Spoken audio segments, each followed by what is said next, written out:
ஓம் சாய்ராம். ஷீரடி வாசாய வித்மஹே சச்சிதானந்தாய தீமஹே தன்னோ சாயி பிரச்சோதயாத். இப்பகுதியில் சாய் சச்சரிதத்தில் அத்தியாயம் 6 பார்க்க போகிறோம். மொழிகள் குறிப்பிட்ட பிறகு ஷீரடியில் நடக்கும் ராமநவமி திருவிழாவின் கதையை ஆசிரியர் குறிப்பிடுகிறார். சாயி லீலை சஞ்சிகையில் பதிப்பான மற்றொரு முழு விபரமும் இதில் குறிப்பிடப்பட்டு 2 நிகழ்ச்சிகள் கூட்டு விபரமும் இங்கே கொடுக்கப்பட்டுள்ளது.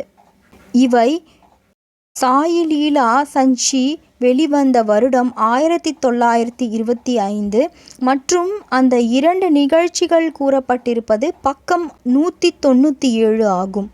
தோற்றம்: கோபர்காவனில் நில அளவுத்துறையில் சர்வேயராக இருந்தவர் கோபால் ராவ் குண்ட் ஆவார். அவர் பாபாவின் பெரும் அடியவர். அவருக்கு 3 மனைவிகள் இருந்தும் ஒரு குழந்தையும் இல்லை. சாய்பாபாவின் அருளால் அவருக்கு ஒரு ஆண் குழந்தை பிறந்தது. அந்த மகிழ்ச்சியினால் 1897 அவருக்கு ஒரு திருவிழா அல்லது உருட்ஸ் என்பது முஸ்லிம் ஞானியரின் நினைவு தினமாகும் கொண்டாடப்படும் எண்ணம் உதித்தது. தாத்யாபட்டியில் தாத்தா கோதே பட்டேல், மாதவராவ் தேஷ்பாண்டே போன்ற மற்ற ஷீரடி அடியவர்களிடம் கோபால் ராவ் தனது எண்ணத்தை வெளிப்படுத்தினார்.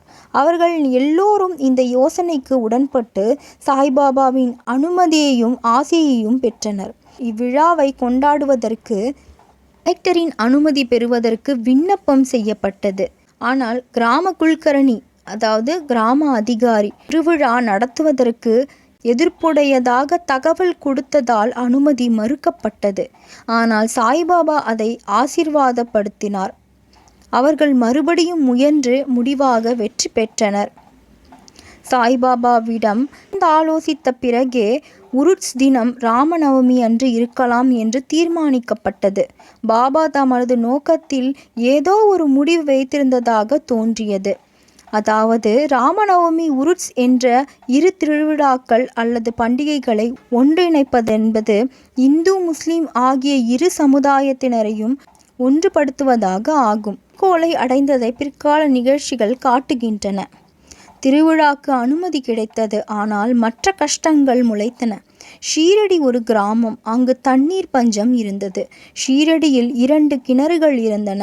உபயோகப்படுத்திய ஒரு கிணற்றில் நீர் வற்றியது. மற்றொன்று உப்பு நீராகும். இந்த உப்பு தண்ணீரானது சாய்பாபா மலர்கள் வீசியதன் மூலம் இனிமை பெற்றதாக மாறிவிட்டது. கிணற்றில் உள்ள தண்ணீர் போதாமையால் நெடுந்தூரத்திலிருந்து தோல் சாக்குகளில் கொண்டு வருவதற்கு தாத்யா பட்டேல் ஏற்பாடு செய்ய வேண்டியதாயிற்று.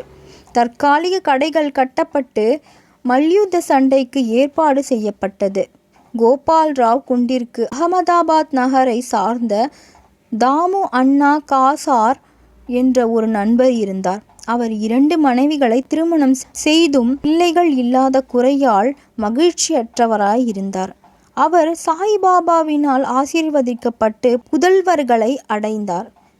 திருவிழாவின் ஊர்வலத்திற்காக ஒரு சாதாரணமான கொடி தயாரித்து கொடுக்கும்படி இவரை குண்ட் தூண்டினார். நானா சாஹேப் நிமோன்கரை மற்றொரு எம்ப்ராய்டரி வேலை செய்யப்பட்ட கொடி தரித்து கொடுக்கும்படி தூண்டி அதில் வெற்றியும் பெற்றார். கிராமத்தில் திருவிழா 2 கொடிகளையும் ஊர்வலமாக எடுத்து செல்லப்பட்டன. துவாரகமாயி என்று சாய்பாபாவால் அழைக்கப்பட்ட மசூதியின் 2 மூலைகளிலும் ஊன்றப்பட்டன. இது இன்றளவும் நடைபெற்று வருகிறது. அடுத்த பகுதியில் நாம் காண இருப்பது சந்தனக்கூடு ஊர்வலம் ஆகும். அதுவரை சாயி அருள் வளரட்டும். ஓம் சாய்ராம். சாயி இருக்க பயமேன். இந்த காணொளியை கண்டமைக்கு மிக்க நன்றி. தவறாமல் லைக், ஷேர், கமெண்ட் மற்றும் சப்ஸ்கிரைப் செய்யுங்கள். ஓம் சாய்ராம்.